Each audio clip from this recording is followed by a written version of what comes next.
어제 바자회로 애쓰셨습니다. 옛날하고 틀리죠.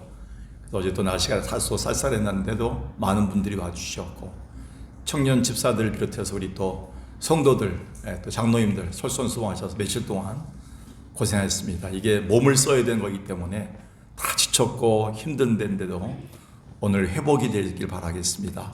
오늘 옆에 사람 인사할 때 수고하셨습니다. 주만 바라보면서 건강 회복하십시오.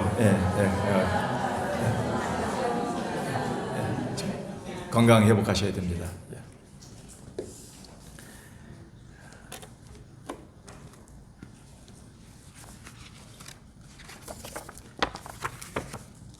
우리가 구약 성경의 느헤미야 선지서를 보면 140년 동안 무너지고 훼손되어 있었던 예루살렘 성벽이 느헤미야 한 사람의 기도와 헌신으로 52일 만에 복구되는 놀라운 광경을 우리가 만날 수가 있습니다. 당시 이스라엘은 국가가 무너짐으로 백성들이 페르시아의 포로로 잡혀와서 고통당하고 있었고, 그때 느헤미야는 점령국 페르시아 왕의 비서실장을 맡아서 그곳 왕궁에서 일하고 있었습니다. 그런 어느 날 그의 동생 하나니가 조국 예루살렘으로부터 급하게 와서 지금 조국 예루살렘이 유다가 처해 있는 비참한 상황을 전하게 됩니다. 형님, 나라가 큰일 났습니다. 다 무너졌습니다. 다 불탔습니다. 라고 얘기할 때 이 소식을 들었던 느헤미야는 가슴이 무너지는 마음으로 기도를 시작합니다. 놀랍게도 오늘 성경을 우리가 이제 사도행전을 보지만 언젠가 우리가 느헤미야를 봤을 때 우리가 기억하실 것입니다. 놀랍게도 6개월 동안 이루어져야 될 성벽 재건이 52일 만에 끝나는 하나님의 손길을 볼 수가 있습니다. 잠깐 그 부분을 보겠습니다. 느헤미야 1장 2절에서 4절.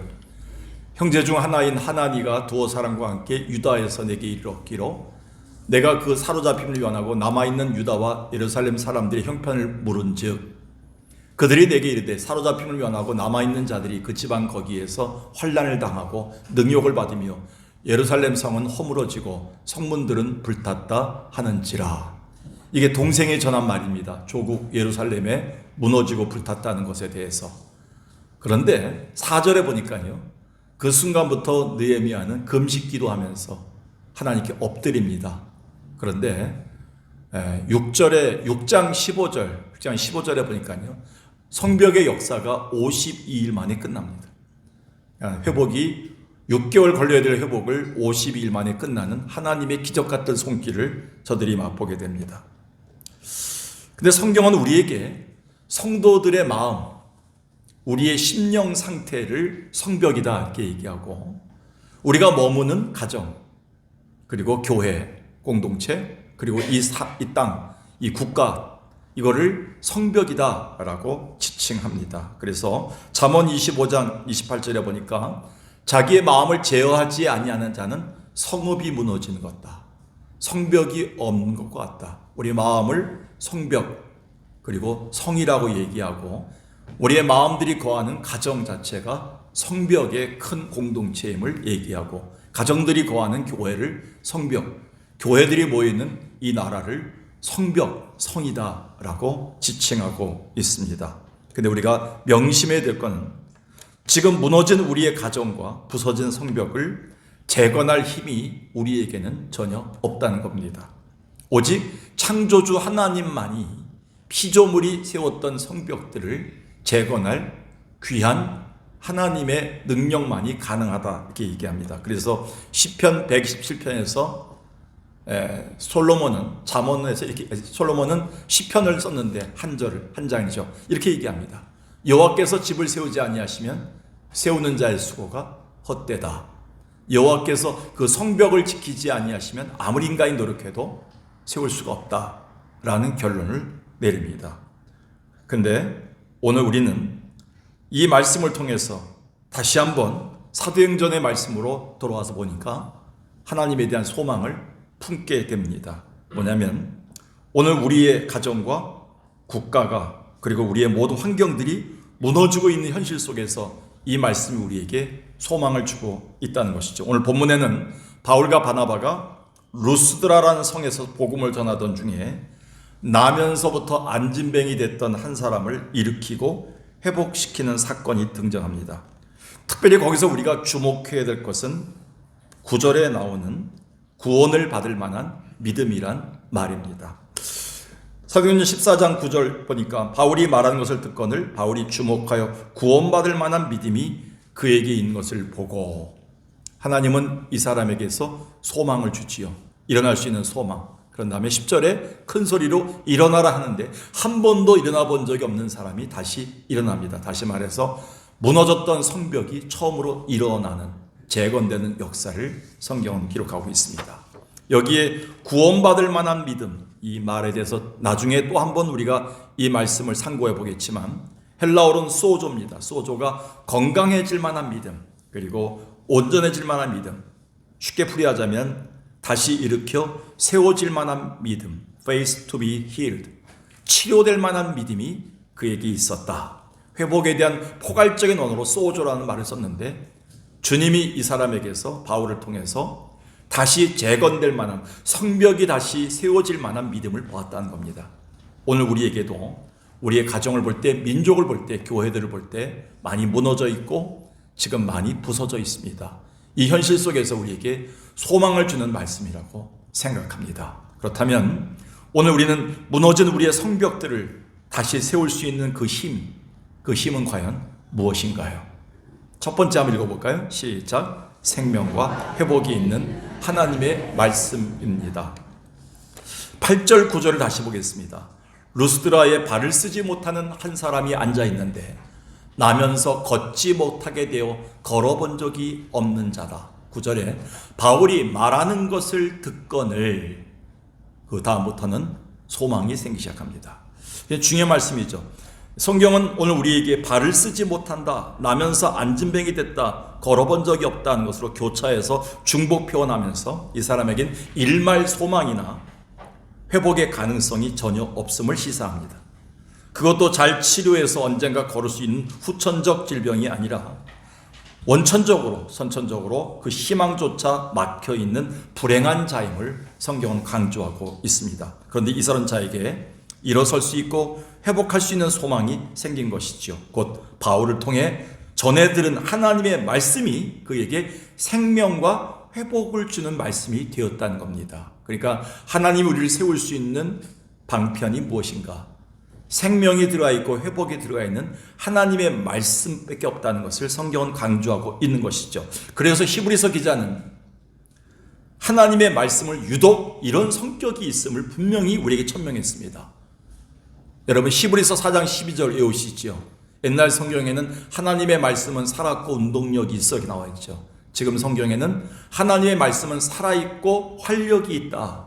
그래서 날선 검보다도 더 날카로워서 어떤 것도 쪼개고 수술하고 다 만들어서 판단하고 다 우리를 새롭게 고칠 수 있는 힘이 있다. 이렇게 하나님의 말씀에 대해서 유독 강조합니다. 살아있고 운동력이 있다. 살았고 활력이 있다라는 표현은 우리가 들은 말씀이 인격성과 역동성을 동반하여서 치유와 순종을 가져오는 능력을 줌을 말합니다. 즉 인간의 심성에 내재하고 있는 불의, 추악, 탐욕, 시기 등으로 무너진 우리 마음을 몰아내고 새로운 피조물로 빚어가는 그 힘을 줄 수 있는 것이 하나님의 말씀이다 라는 것을 히브리서 기자는 강조합니다. 따라서 오늘 루스드라 성에서 바울이 전한 말씀을 듣고 있었던 아주 절망적인 상태의 이 사람은 하나님의 말씀이 들어오는 그 순간 하나님의 능력만이 나를 일으킬 수 있다는 생명과 회복에 대한 소망이 생긴 것이죠.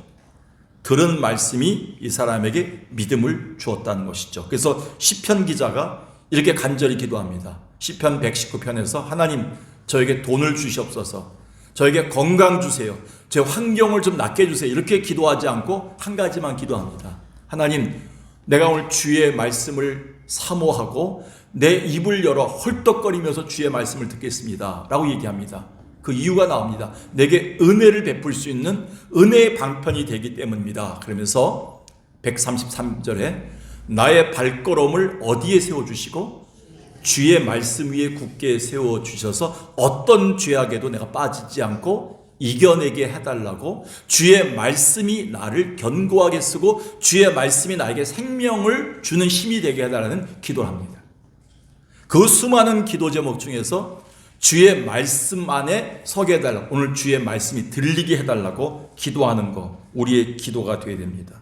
그러므로 우리는 하나님의 말씀을 들을 때 그저 뉴스나 방송 등의 세상 소식이나 지식을 접하는 정도로 듣지 마십시오. 요즘 가짜 뉴스가 너무 많습니다. 우리 성도들이 제가 아는 바에 의하면 유튜브를 너무 많이 접하는 것 같습니다. 유튜브를 한번 접하면 30분, 20분이 아니라 1시간, 2시간씩 앉을 수 있습니다. 예배는 조금만 지나도 막 몸을 움직이고 힘들고, 그런데 유튜브를 보는 사람들은 2-3시간씩 보는 사람들이 있습니다. 중독에 걸린 거죠. 그러나 그 정도가 하나님의 말씀과 대등될 수는 없습니다. 우리 가정이나 나를 너무나 잘 알고 계신 하나님이 나에게 오늘도 생명과 회복을 통해서 무너진 성벽을 다시 건축하게 하는 힘이 들어가 있기 때문에 하나님의 말씀은 졸거나 피곤하거나 내가 거부해서는 안 되는 귀한 말씀이 되게 됩니다. 그래서 데살로니가 교회 바울은 이렇게 감사함을 전했습니다. 데살로니가전서 2장 13절에 보니까, 그러므로 내가 하나님께 끊임없이 감사하는 이유가 생겼는데 너희가 우리에게 들은 바 하나님의 말씀을 들을 때 사람의 말로 받지 아니하고 하나님의 말씀으로 아멘, 아멘으로 받았기 때문에 진실로 기쁘다. 이 말씀이 또한 너희 믿는 자 가운데서 지금 역사하고 있다. 이 역사한다는 말은 믿음의 역사란 말에서 이미 설명했듯이 에네르게인, 에너지란 말이 여기서 나왔다 그랬잖아요. 에네르게인이 뭐냐면 운동한다, 생명을 공급한다, 움직이고 있다, 일하고 있다는 뜻입니다. 오늘 들은 말씀이 여러분의 삶을 움직이고 가정을 움직이고 무너진 교회들을 움직여 새로 세울 줄로 믿습니다. 이 하나님의 말씀만이 우리에게 생명과 회복을 줄 수 있다는 사실을 분명히 말하고 있습니다. 그래서 네로 황제 이후에 수많은 황제들로 인해서 핍박을 받아 모든 것이 막혀버리고 무너졌던 초대교회를 향해 절망하면서 사도 요한은 밤모섬 바위 밑에 유배를 당한 그때 아무것도 보이지 않는 어두운 곳에 있었습니다. 그런데 하나님의 말씀이 빛을 통해 들어오면서 생명의 말씀으로 회복하기 시작합니다. 그리고 그가 펜을 들어서 글을 씁니다. 그게 바로 요한계시록입니다. 그래서 7교회 교회를 향해서 하나님의 말씀이 주는 의미, 소망에 대해서, 능력에 대해서 이렇게 얘기합니다. 내가 하나님의 말씀을 들었다. 예수 그리스도의 증언을 내가 들었다 하면서 이 예언의 말씀을 읽는 자와 듣는 자와 그 가운데 기록한 것을 지키는 자 모두에게 뭐가 있다고? 복이 있다. 이 복이 뭐겠습니까? 일으켜 세우는 은혜가 된다는 겁니다. 그래서 오늘도 말씀을 듣기만 해도요, 말씀을 보기만 해도요, 그리고 말씀을 지키기만 해도요, 우리는 일어날 수 있는 힘을, 에네르기인 하나님께서 우리에게 힘을 역사하신다는 것이죠. 이건 하나님의 역사입니다. 그래서 앞서 언급했던 느헤미야 시대 때 이스라엘이 포로로 참으로 모든 성전과 성벽이 처참히 무너졌거든요. 바벨론 때부터 이어왔던 페르시아까지의 그 처참한 그 무너짐의 역사들. 근데 그 무너진 성벽을 하나님은 느헤미야 또 에스라를 통해서 선지자와 주의 종들을 통해서 생명과 회복의 그 은혜를 주시는데 하나님이 주신 말씀을 통해서 주십니다. 말씀으로 세워집니다. 그게 바로 유명한 느헤미야 8장입니다. 8장 몇 절에 보니까 수문학 광장, 워터게이트라고 옛날에 많이 얘기했죠. 워터게이트에 모여서 새벽부터 정오까지 6시간 동안 60도가 넘는 55도가 넘는 땡빛에서 그들이 뭐냐면 말씀을 듣습니다. 뭐 예와 섞인 것도 아니고 찬송이 들어간 것도 아니고 오로지 하나님의 율법만 듣습니다. 6시간 동안 듣는데 모든 사람들이 말씀을 듣는데 귀를 기울입니다. 그리고 말씀을 펼 때 모든 사람들이 일어납니다. 그리고 6절에 가서 보니까 하나님 말씀이 선포될 때마다 아멘, 아멘, 아멘, 그렇습니다, 그렇습니다, 그렇습니다 라고 인정하기 시작합니다. 믿음이 생깁니다. 그리고 저들이 회복되기 시작합니다. 찬송이 생깁니다. 이게 이스라엘의 역사였습니다. 오늘도 들은 말씀이 여러분의 입술을 움직이고 마음을 움직이고 교회를 움직이고 가정을 움직이고 직장을 움직이고 대한민국 나라를 움직이는 역사 있길 주의 이름으로 축원합니다. 오늘도 하나님이 무너진 성벽을 세울 수 있는 은혜의 방편은 하나님의 생명과 회복의 말씀임을 기억하십시오. 두 번째, 읽어볼까요? 시작. 주님이 주목하고 계시는 우리의 진정한 믿음입니다. 주님은 여러분이 무슨 옷을 입고 오셨는가? 여러분의 파마가 얼마짜리인가? 여러분이 지금 어제 바자회에서 뭘 이렇게 많이 샀는가? 아침 식사를 뭐 했는가? 자녀들이 얼마나 월급을 많이 받는가? 주님은 그거 보지 않습니다. 주님은 이 아침에 여러분이 예배당에 왔을 때 과연 하나님의 말씀이 여러분 속에 들어가서 하나님이 흡족할 만한 믿음을 생성하고 있는가 없는가를 보십니다. 그리고 많은 사람들이 앉아있더라도 모두 다가 아니라 그 사람 중에서 유독 하나님의 말씀이면 분명히 할 수 있습니다. 죽은 자를 살리신 하나님이십니다라고 분명한 믿음을 하나님 앞에 기뻐하시는, 흡족할 만한, 주님이 주목하시는 믿음을 가진 자를 통해서 그 가정을 일으키길 원하시고 계십니다. 아무나 그런 게 아니에요. 그래서 오늘도 이 예배 중에 주님이 오셨지만 그런 가정과 그런 사람이 있습니다. 하나님이 일으킬 질병이 있습니다. 하나님이 세울 가정이 따로 있습니다. 자녀들이 따로 있습니다. 오늘 여러분이 그 대열에 들어가야 됩니다. 오늘 주님이 무너진 성벽을 다시 세울 수 있는 방편은 뭐겠습니까? 주님의 말씀을 듣고 우리가 생성된, 우리 가운데 있는 주님이 주목하고 흡족하시는 믿음이 있다는 거예요. 그게 진정한 믿음입니다. 안진뱅이는 선천적인 장애라는 이유만으로 숱한 상처를 갖고 사는 사람이에요. 이 사람은 단 한 번만이라도 일어나 보겠다고 애썼지 모릅니다. 그러나 전혀 일어날 기미가 보이지 않자 절망에 빠져 있을지 모릅니다. 그럼에도 놀랍게도 그날 그 시간 하나님의 생명과 회복의 힘이 공급되는 말씀을 듣는 그 은혜의 자리에 이 사람이 있었다는 게 중요합니다. 아니나 다를까 그날 그가 들은 그 말씀이 그에게 거의 절망 상태인 나에게도 주님의 능력이 나를 덮게 되면 내가 일어설 수 있다는 것, 무너진 성벽이 다시 세울 수 있다는 소망이 생깁니다. 그 믿음이 생긴 것이죠. 주님은 그것을 보기 시작하십니다.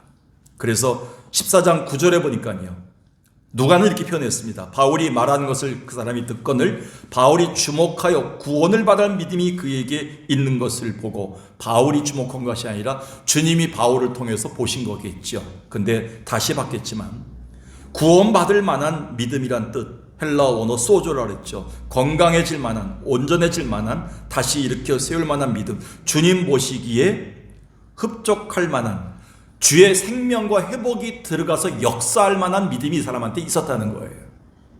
똑같이 말씀을 들어도요, 어떤 사람은 반신반의하면서요 다음으로 미루는 사람들이 있어요. 흐지부지한 믿음이 있어요. 예배당 문을 나서게 되면 그저 잊어버리는 믿음이 있어요. 근데 어떤 사람은 이 말씀이 하나님이신 살아있는 분명한 말씀이라면 반드시 우리 가정에 이루어질 것이다라고 믿는 분들이 있어요. 하나님 그 사람들을 골라서 이 역사하십니다. 오늘도 대한민국 땅에 수많은 교회들이 이 말씀을 듣고 있습니다. 그런데 그 말씀이 우리 가정에 나한테 이루어짐을 믿습니다라고 믿고 확신한 사람들이 있어요. 하나님 그 사람을 통해서 에네르게인, 역사하기를 바라신다는 겁니다. 이게 바로 이 사람이었습니다. 오늘도 하나님이 주목하시고 흡족해 하시는 믿음은 진짜 믿음입니다. 어느 날 그래서 우리가 말씀을 듣다 보면 자기도 모르게 내 입술에서 아멘이 나와요. 저는 그걸 경험했습니다. 어느 목사님이 설교하시는데 목사님들의 말에 별로 아멘을 반응 못하는데 말씀에 아멘 되는 거예요. 이 말씀이 분명히 우리 가정에 나한테 이루어진다는 확신을 갖게 된 날이 있었습니다. 얼굴 표정이 달라지게 되고 내 발걸음이 달라짐을 느낄 때가 있었습니다. 주님이 나를 구원하고 치유하시고 성벽을 다시 세우는 그 순간을 제가 경험한 때가 있었어요. 그래서 로마서 10장에서 바울은 로마 교회에게 이렇게 얘기합니다. 말씀이 어느 때보다도 가까이 와 있을 때가 있다. 어느 날은 말씀이요 멀리 있어요. 목사님의 말씀이다. 저거는 저 권사님의 말씀이다. 저거는 유명하신 저 장로님의 말씀이다. 근데 어느 날 그 말씀이, 선포되는 말씀이 내게 가까이 와서 내가 아멘 하고 마음에 받아들일 말씀이 있어요. 말씀이 가까운 날이 있다는 거예요. 그 날이 어떻게 됩니까? 9절 보겠습니다. 죽은 자를 다시 살리시는 하나님이 나에게도 우리 가정에게도 반드시 할 수 있다는 확신이 들립니다. 옛날엔 이게 막연했는데 그 순간에 17절 믿음은 뭐에서 나며? 들음에서 생깁니다. 이 들었던 말씀이 나에게 생명을 주는 거예요. 들었던 말씀이 나의 장벽을 세우는 거예요. 이걸 깨달은 날이 있습니다. 이게 하나님이 주목한 믿음입니다. 아무나 그렇지 않더라고요. 날마다 그렇지는 않더라고요. 오늘부터 여러분들은 이 믿음을 가져야 돼요. 그래서 오늘도 죽은 자를 달리 살리시는 하나님의 그 믿음의 말씀이 드릴 때 내게 하나님의 은혜가 작용할 때 하나님은 나를 통해서 무너진 것들을 세워가시는 것을 보게 됩니다. 미국의 제16대 대통령 에브라함 링컨은 대통령 직무 중에도 이런 신앙 고백을 당당히 했던 사람입니다. 아마 그래서 주님은 그를 진정한 믿음의 대통령으로 보시고 미국을 다시 세웠고 미국 역사상 가장 존경받는 대통령으로 그를 세우셨다고 생각합니다. 이렇게 얘기했습니다. 믿음이란 불가능을 가능케 하시는 하나님을 믿는 것이다. 이것을 자기의 신앙 고백으로 삼고 살아가는 것이다. 이게 쉽습니까? 죽은 자를 다시 살리신 하나님을 믿는 것이 뭐냐면 불가능을 가능케 하는 하나님을 믿는 거예요.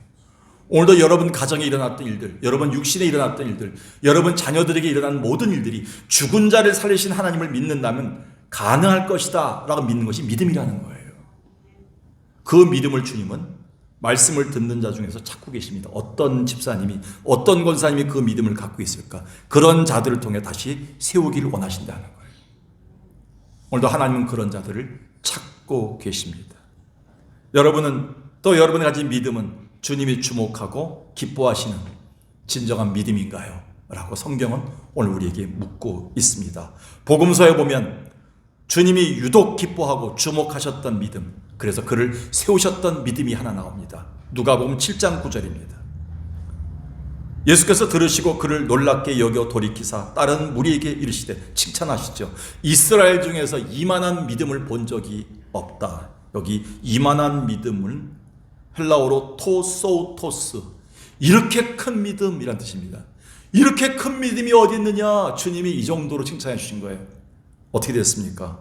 이 사람은 유대인이 아니었어요. 로마의 백부장 장교였어요. 이방인이었어요. 근데 그에게는 진짜 믿음이 있었어요. 이만한 믿음이 있었어요. 주님은 그 사람의 믿음을 주목하시고 그가 고민하고 기도하는 그의 종을 절망 상태에서 다시 세워주는 역사를 일으키십니다. 오늘도 하나님이 여러분이 흡족한 것이 아니라 하나님이 보시기에 흡족한, 하나님이 주목할 만한 믿음을 가지신 말미암아 하나님이 여러분의 무너진 것들을 기도할 때마다 세워주는 역사 있기를 주의 이름으로 축원합니다. 예, 마지막 세 번째입니다. 무너진 성벽을 다시 세울 수 있는 하나님의 그 힘은 무엇으로 올까요? 세 번째 한번 읽어볼까요? 시작. 행함이 있는 결단과 순종의 모습입니다. 바울은 말씀을 전하다가 안진뱅이에게 아주 큰 소리로 이렇게 얘기합니다. 내 발로 바로 일어서라. 이상하지 않습니까? 한 번도 일어나 본 적이 없고 일어선 적이 없고 한 번도 걸어본 적이 없는 사람한테 내 발로 your feet, 목사님의 힘으로, 권사님이 도와주셔서 돈으로, 그리고 주변 사람들의 환경으로 일어서라 이렇게 한 것이 아니라 네 발로 한번 일어나 봐라 이렇게 얘기합니다. 어불성설이죠. 근데 여기에는 바울의 이 말을 통해서 주님이 알고 싶으셨 한 가지가 있었어요. 이 사람의 믿음이 진짜 믿음인지 아닌지를 알고 싶어 하셨습니다. 주님이 볼 때 진짜 믿음은 뭡니까? 행함이 있는, 결단력 있는, 용기 있는 순종의 믿음이에요. 결단이 없는 사람은 믿음이 없는 거예요. 죄송합니다. 자꾸 미루는 사람이 있어요. 다음에 하죠. 내가 뭘 하겠습니까? 아유, 뭐 제가 뭘 하겠습니까? 지금 결단을 자꾸 못하는 사람이 있어요. 방황하는 사람들이 있어요. 미루는 사람들이 있어요. 나는 그 믿음이 진짜 믿음인지 고민할 때가 많아요. 용감하지 않아요. 그리고 순종하지 않아요. 남들은 하는데 나는 아니라고 생각해 항상. 저는 성경상에 주님이 흡족하고 세워졌던, 성벽을 세웠던 믿음은 따로 있다고 생각해요. 그건 뭐냐면 행함이 있는 결단과 순종의 모습이었어요. 주님은 이 믿음이 있는가를 이 사람에게서 알고 싶었는데 웬걸 이 사람이 일어났어요. 이것저것 다 따지고 계산하면요 일어날 수가 없어요. 내가 나이가 몇 살이고 돈이 얼마, 내가 지금 내가 환경이고 내가 누군데 계산하면 하나도 안 돼요. 우리는 안 될 이유만 있습니다. 김중원 목사님이 1984년도에 여의도에서 200만 명, 100만 명이 모이는 기독교인들 다시 100만 명이 모이는 기독교 집회를 하겠다니까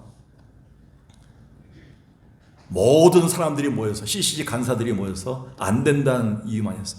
주변에 목사님들의 조언을 받았는데 서울에 있는 목사님들이 안 된다는 이유를 100가지를 다 적어갖고 왔어요. 모이다가 미사일 떨어지면 죽는다, 북한 쳐들어오면 다 죽는다, 비 오면 다 난리 난다, 대한민국이 난리 난다, 여의도에 난리가 난다, 천지개변한다. 근데 단 한 사람의 간사님이 이런 걸 얘기했어요. 하나님이 허락하셨다면 하시죠.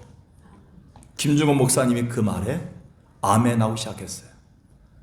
빌리그레엄 목사님을 모셔다가 엄청난 집회를 통해서 대한민국 땅에 비가 와도, 그때 유경수 여사가 돌아가실 때입니다. 중간에 그 위기 때 하나님께서 대한민국 땅을 막아주셨습니다. 단 한 가지 이유가 뭐니까 하나님은 할 수 있다. 난 돈도 없고 나이도 들었고 환경이 어렵고 다 안 되는데 하나님이 내게 그렇게 하신 거라면 오늘부터 할 수 있습니다 라는 결단과 순종. 그래서 우리 교회는 나이가 들어도 힘들어도 선교를 하고 있는 거예요. 어제도 바자회가 안 될 줄 알았어요. 저는 믿음이 없었어요. 왜냐면 5년 전에 바자회 했는데 그때 다 아이고 허리야 삭스인 쑤셔 해갖고 그 다음날 많이 빠지셨거든요. 예배에 돈도 별로 안 들어왔거든요. 동네 사람도 안 왔거든요. 근데 어제 놀랍게도요, 날씨도 비가 왔고 춥그랬는데도 동네 사람들 많이 왔고요. 홍보를 많이 못했었는데 우리 교인들은 거의 다 나왔다 가신 것 같아요. 그리고 청년 집사들이 일하는 모습을 보면서 장로님들이 아마 고무되셨어요. 권사님들이 정말 나이가 드신 권사님들이 그렇게 주방에서 일하시고 부치기 붙이면서 일하시면서 어제 또 짜장면 하면서 짜장면 만들고 짜장면이 동이 나버렸어요. 난 그렇게 잘 되면 우리 교회가 앞으로 짜장면 교회가 됐으면 좋겠어요. 짜장면 수십 그릇이 다 없어졌어요. 다. 너무 잘 돼갖고요. 이런 소문이 나다 되는 거예요. 할렐루야. 하나님이 함께 하시면 용기와 결단과 순종의 그 믿음을 하나님 보이시면 하나님이 성벽을 세울 수 있다는 소망을 주셨다는 거예요. 저는 이 확신을 통해 보면서 이 사람은요 일어난 겁니다. 우리 장로교가 갖고 있는 게 훌륭합니다. 하나님의 주권사상, 장로 정치. 그런데 하나의 맹점이 있어요. 하나님이 다 하시면 전도할 필요도 없고 선교할 필요도 없고 기도할 필요도 없고 하나님이 다 해주시는데 뭐해? 이 극단적인 칼빈주의가 나왔어요. 대한민국 땅에. 그래서 극단적인 장로교에서 이단이 생기기 시작한 거죠. 아닙니다. 하나님의 은혜로 구원받고 하나님의 은혜로 은사를 받고 하나님의 은혜로 믿음을 가졌지만 우리는 구원받은 자가 당연히 가져야 될 이 땅과 이 세상을 향한 책임 있는 신앙과 살아있는 그 행함이 있는 믿음, 순종이 우리에게는 요구되는 겁니다. 이게 신앙생활이에요. 우리 주변에는 점점 수동적인 신자만 늘어납니다. 반면에 행함이 있는, 용기 있는 결단과 행함이 있는 순종을 하는 자가 점점 실종되고 있습니다. 아마 그런 의미에서 바울이 이 안진뱅이에게 이렇게 얘기했던 겁니다. 내 발로 한번 일어나 봐라. 내 발로 한번 일어나 봐라. 제가 날 군포에 있을 때 나이가 다 40살, 성도들이 45살, 50살이 가진 나이가 많은 분들이었어요. 근데 60 몇 살 되신 분이 오셨어요. 그분이 교회에서 시어머니 일을 하시는 거예요. 계속 나이도 얼마 안 되셨는데 내가 우리 교회에서 가장 나이가 많은 사람이다. 그래서 물 가져와라, 컵 가져와라, 밥 가져와라, 이거 치워라. 계속 앉아서 얘기하는 거예요. 그분이 제가 볼 때는 그 당시에 64지 안 됐던 것 같아요. 우리 교회 오면 아마 엄매 나주가면서 우리 교회 90이 다 되신 분들이 80이 넘으신 분들이 지금 일하고 있는 모습 보면서 놀랄 겁니다. 이번에 우리 북서울로에 11개의 교회가 모였었는데 여전도연합회가 도전을 받은 교회가 몇 군데 있어 찬양단을 또 만들었더라고요. 우리 교회가 나이가 가장 많은 교회인데 와보니까 나이 많은 권사님들이 찬양단을 조직해서 나와서 앞에서 이거 하고 있다는 거예요. 그 율동을 또 어디서 배웠는지. 그래서 이 찬양과 또 하는 봉사와 밑에서 식사 준비하신 거 보면서 도전을 받은 것 같아요. 그리고 청년 집사들을 세워서 이분들이 일하는 모습 보면서 우리도 청년 집사, 어제 우리 방현영 목사님 왔다 가시면서 우리 교회도 청년들이 많이 40살 다 됐는데 아무도 못 세우고 있는데 청년 집사를 세워야 되겠다는 확신을 갖고 간 것 같아요. 이분들이 일하게 하셔야 되겠구나. 소망이 생기는 것 같습니다. 여러분, 우리는 아무것도 하지 않는 것 같지만 용기 있는 결단과 순종으로 행함이 있는 믿음을 갖는다면 곳곳에서 성벽들이 세워질 줄로 믿습니다. 이 성벽들을 하나님이 세워가시는 것이 우리에게. 이 놀라운 은혜를 저는 그래서 성경을 좀 생략하겠고요. 마지막으로 보네포 목사님이 쓰셨던 책 하나를 소개하겠습니다. 나를 따르라는 겁니다. 이 책은 세계 2차 대전이 한창이던 때 히틀러에 대항하지 못하고 예언자적인 사명을 상실한 채 오히려 히틀러를 신처럼 숭배했던 타락한 독일 교회를 향해서 이제라도 회개하고 행함에 있는 믿음으로 세상을 변화시키라고 가슴 치면서 울면서 썼던 책입니다. 근데 이 보네포 목사님은 아시다시피 1945년 4월 9일 새벽 플로센부르크 수용소에서 히틀러에 저항하는 행동하는 믿음을 가졌다는 그 이유 하나만으로 39살의 나이에 순교하고 맙니다. 그는 순교하는 마당에 마지막 외쳤던 마디가 이 말입니다. 독일 교회여, 값싼 은혜와 십자가 없는 순종에서 벗어나십시오. 그리고 지금 무너지고 깨어진 독일의 성전을 다시 일으키고 참 신앙을 바로 세울 때입니다. 그게 마지막 말입니다. 여러분, 보네포 목사님은 죽음으로써 자기의 행함이 있는 믿음을 보여줬고요. 행함이 있는 순종을 보였습니다. 그를 통해서 독일 교회가 일어났고요. 전 세계 교회가 일어났고 젊은이들이 일어나고 있습니다. 사랑하는 여러분, 디모데전서 4장 12절에 바울은 이렇게 얘기합니다. 오직 말과 행실과 사랑과 믿음과 정절에 있어서 믿는 자들에게 본을 보여야 된다. 여러분, 신앙은 본을 보이는 겁니다. 행함을 보이면 되는 거예요. 내가 하면 되는 거예요. 남이 할 때 기다리지 말고 내가 하는 거예요. 남이 드릴 때 기다리는 것이 아니라 내가 지금 하는 거예요. 그럼 어떻게 됩니까? 내 자신과 내게서 그 말을 듣는 자 모두를 다 구원할 수 있는 능력이 있다. 성벽을 세울 수가 있다. 할렐루야. 나를 통해서 주변에 성벽이 일어난다는 거예요. 아무쪼록 행함이 있는 결단과 순종함으로 무너진 성벽을 다시 세운 자 되기를 주의 이름으로 축원합니다. 오늘 말씀을 정리합니다. 우리는 요즘 매일 무너져가는 대한민국의 성벽과 무너져가는 대한민국의 교회와 무너져가는 우리의 가정들과 우리의 마음들을 보며 지내고 있습니다. 마음이 아픕니다. 그러나 소망을 가지십시오. 오늘 하나님이 살아계시다면 이 말씀은 저를 통해서 소망을 주게 해주신 말씀입니다. 오늘 무너진 우리의 성벽을 다시 세울 수 있는 그 힘을 기억하십시오. 세 가지 기억합시다. 생명과 회복이 있는 하나님의 말씀입니다. 주님이 주목하시는 우리의 진정한 믿음입니다. 행함이 있는 결단과 순종의 모습입니다. 여러분, 오늘도 주의 사랑과 은혜에 매여서 오늘도 성벽을 세울 수 있는 용감한 자 되길 주의 이름으로 축원합니다. 옆에 사람은 축복해 주십시다. 성벽을 세우는 권사님 되세요. 건강하세요. 무너진 성벽을 세우십시오. 예, 그래. 찬양하겠습니다.